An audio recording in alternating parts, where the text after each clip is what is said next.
좋은 교회와 함께하는 말씀 나눔 110번째 2022년 8월 7일 말씀을 함께 나누겠습니다. 오늘 말씀은 요엘서 3장 9절에서 13절의 말씀으로 다른 세대, 다음 세대, 미래 세대의 69번째 말씀으로 삶의 자리를 변혁하라 라는 제목으로 함께 은혜를 나누도록 하겠습니다. 당신은 교회입니다. 당신은 좋은 교회입니다.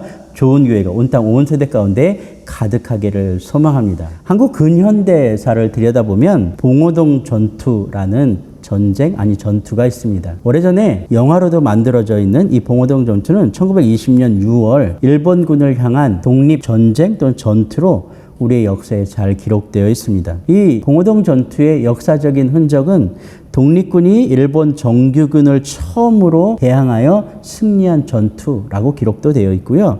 또 한 가지는 이 전투로 말미암아 항일 독립투쟁사의 분기점이 이루어졌다. 즉 승리를 이끌고 갈 수 있다라는 그런 의미 깊은 전투로 기록되어 있습니다. 그런데 영화로 만들어져 있는 이 봉오동 전투의 그 카피는 이렇게 되어 있습니다. 1920년 마지막 조선 죽음의 골짜기로 유인하여 전투를 치루어 승리한 이야기라고 되어 있습니다. 오늘 골짜기로 유인하여 전투를 치렀다라는 얘기는 다른 말로 표현하면 이런 겁니다. 내가 죽기 사기로 그 자리에서 감당하겠다라는 의미일 수도 있습니다. 오늘 하나님은 이스라엘 민족에게 이렇게 얘기합니다. 너희는 모든 민족에게 이렇게 널리 선포할지어다. 너희는 전쟁을 준비하고 용사를 격려하고 병사로 다 가까이 나와서 올라오게 할지어다. 너희는 보습을 쳐서 칼을 만들지어다. 낫을 쳐서 창을 만들지어다. 약한 자로 이르기를 나는 강하다 할지어다 라고 명령하고 계십니다. 여호와의 날의 심판과 구원은 보통의 경우에는 좀 어둡게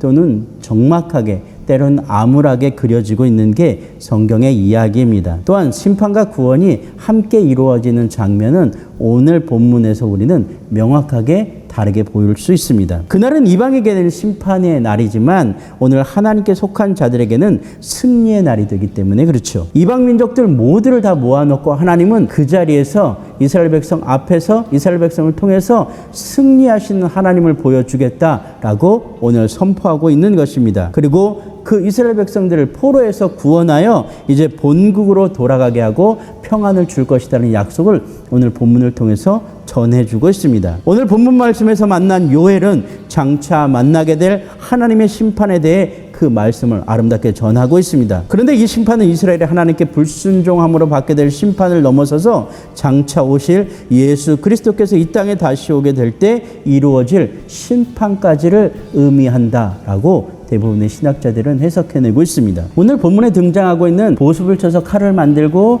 낫을 쳐서 창을 만들지어다 이 본문의 이야기는 이사야서에서는 오히려 대조적으로 반대로 사용하고 있다라는 것을 우리는 알고 있습니다. 오히려 이사야서에서는 칼을 쳐서 보습을 만들고 창을 쳐서 낫을 만들고 뭐 이렇게 반대로 이야기하면서 오늘 이스라엘 백성들이 감당해야 될 평화의 시기를 오늘 강조하고 있는 것이죠. 다른 말로 표현해서 오늘 하나님께서는 전쟁을 치러야 될 우리, 아니 하나님 앞에서 승리를 얻어야 될 우리가 감당해야 되는 삶의 이야기를 전달해주고 있습니다. 오늘 이 삶의 자리는 선포하며 격려하며 나와 올라가는 그러한 태도여야 됩니다. 또 한 가지는 우리의 삶의 자리에서 사용됐던 모든 것들을 바꾸어 하나님 앞에 유용한 도구로 사용할 준비를 해야 되는 결단과 고백이다라는 얘기입니다. 그리고 함께 모아 약한 자들도 함께 모아 그 앞으로 나아가 하나님께 의지하여야 된다라는 이야기가 된다라는 것입니다. 예루살렘으로 모여들어 하나님의 말씀대로 행하기를 작정하는 것, 그리고 그때 하나님께서 열방의 사람들을 심판하시는 그 모습을 보며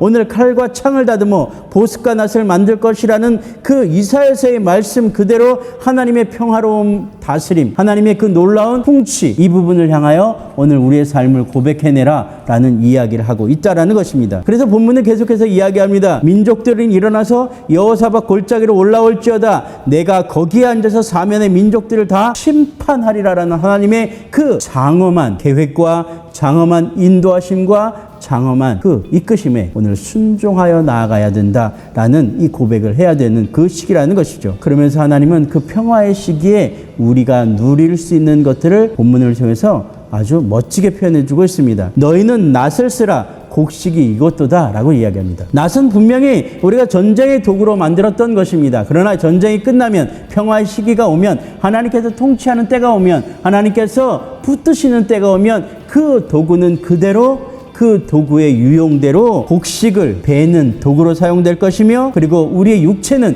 전쟁 가운데 소용되는 그러한 육체가 아니라 다 익은 밀을 밟고 포도주를 밟는 그러한 온전한 삶의 자리, 일상을 살아낼 것이다 라고 우리에게 이야기해 주고 있다는 것입니다. 결국 우리가 하나님 앞에 고백할 수 있는 건 하나님, 우리가 하나님이 만드신 그 형상의 목적대로, 하나님께서 이끄시는 목적대로, 하나님께서 계획하시는 목적대로 사용되기를 원합니다. 오늘 우리의 삶을 그렇게 변혁하고 그렇게 바꾸어 나가며 하나님 앞에 드리겠습니다라는 이 고백이 오늘 요엘 선지자를 통해서 선포되어지는 것처럼 우리의 삶이 그렇게 되어지기를 주님의 이름으로 부탁드립니다. 오늘 우리의 삶이 다시 한번 뒤집어지기를 소망합니다. 우리의 계획과 우리의 뜻이 아니라, 우리의 방법과 우리의 프로그램과 우리의 계획이 아니라, 아니 우리의 소망과 우리의 꿈과 우리의 비전이 아니라 하나님의 계획과 하나님의 인도하심과 하나님의 이끄심을 따라서 하나님의 그 뜻이 우리의 꿈과 비전이 되는 그러한 삶의 자리로 변화될 수 있는 저와 여러분 되기를 소망합니다. 그렇습니다. 우리의 삶의 자리가 하나님의 뜻대로 다시 한번 변혁되는